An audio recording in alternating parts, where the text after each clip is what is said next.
नवरात्रि के 9 दिन और रात भर हो रहे गरबा के दृश्य देखते ही बनते हैं, जैसे सोने पर सुहागा। लेकिन आज हम नवरात्रि के 9 दिन के साथ माँ के गर्भ में 9 महीने रहने वाले बालक की तुलना करके एक ऐसी बात बता रहे हैं जो शायद आपको पता ही नहीं होगी, जो कि नवरात्रि में जानना बहुत जरूरी है। जब बालक माँ के गर्भ में होता है तब उसे कई पीड़ाओं का सामना करना पड़ता है, और जब बालक का जन्म होने वाला होता है तब कितनी पीड़ा माँ को होती है, ये माताएं बहनें अच्छी तरह से जानती हैं। और उससे 10 गुनी पीड़ा बालक को होती है। गर्भ में पल रहा बालक बार बार यही प्रार्थना करता है कि हे भगवान, मुझे जल्दी बाहर निकालो, मुझे जल्दी बाहर निकालो। मैं आपकी भक्ति आराधना करूंगा, सत्कर्म करूंगा और मुक्त हो जाऊंगा।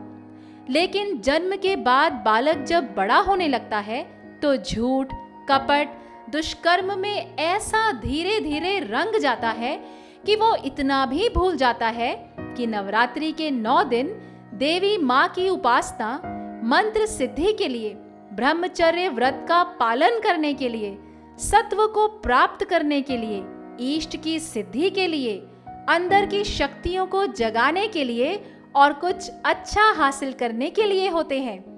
एक समय था जब नवरात्रि में देवी माँ की आरती करना, घट स्थापना करके फिर देवी माँ को बीच में रखते हुए पुरुष और महिलाएं अलग अलग गरबा खेलते थे।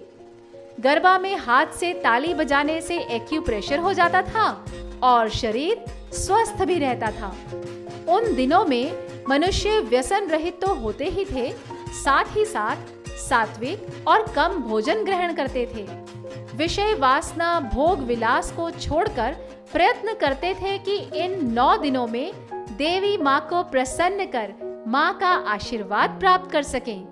परंतु आज के समय में अपनी संस्कृति से दूर जा रहे लोग नवरात्रि व्रत का सही अर्थ भूल चुके हैं। नवरात्रि महोत्सव में डिस्को आया, कई प्रकार की धुन आई, गायक आए, बहुत कुछ बदलाव हुआ, ये सब तो हम जानते ही हैं।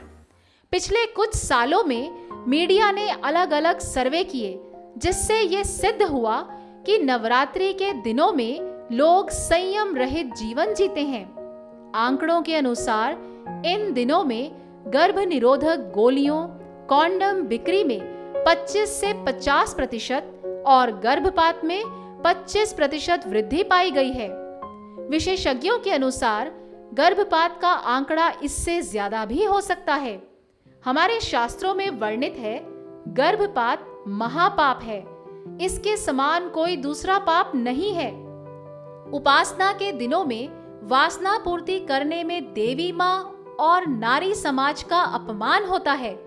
बड़ी चिंता का विषय है कि इस तरह की गतिविधियां युवा पीढ़ी में ज्यादा देखने को मिलती हैं। सही जानकारी के अभाव में आजकल के युवा गुमराह हो रहे हैं और गलत कदम उठाकर जघन्य अपराध कर बैठते हैं।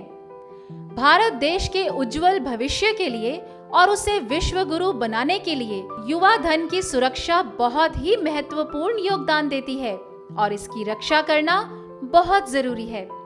इसके लिए माता पिता को चाहिए कि वे बचपन से ही बच्चों में उच्च संस्कार भरें और सनातन धर्म के पर्व और त्योहारों का आध्यात्मिक महत्व समझाएं। उन्हें शास्त्र अध्ययन और संतों का संग करने के लिए प्रेरित करें, ताकि उनमें विवेक और सूझबूझ बढ़े। माता पिता स्वयं भी सत्संग श्रवण करें, संतों का संग करें। हमारा सनातन धर्म हर्ष उल्लास से पर्व त्योहार मनाने को मना नहीं करता। वो तो ये कहता है कि हम शास्त्रोक्त रीति से, आनंद से, प्रसन्नता से सभी पर्व त्योहार मनाएं। मगर कोई भी पर्व त्योहार का महत्व और महिमा जानकर अगर हम वो पर्व त्योहार मनाएंगे तो इसका पूरा लाभ उठा पाएंगे और मनुष्य जीवन के परम लक्ष्य ईश्वर प्राप्ति तक आसानी से पहुंच जाएंगे। धन्यवाद।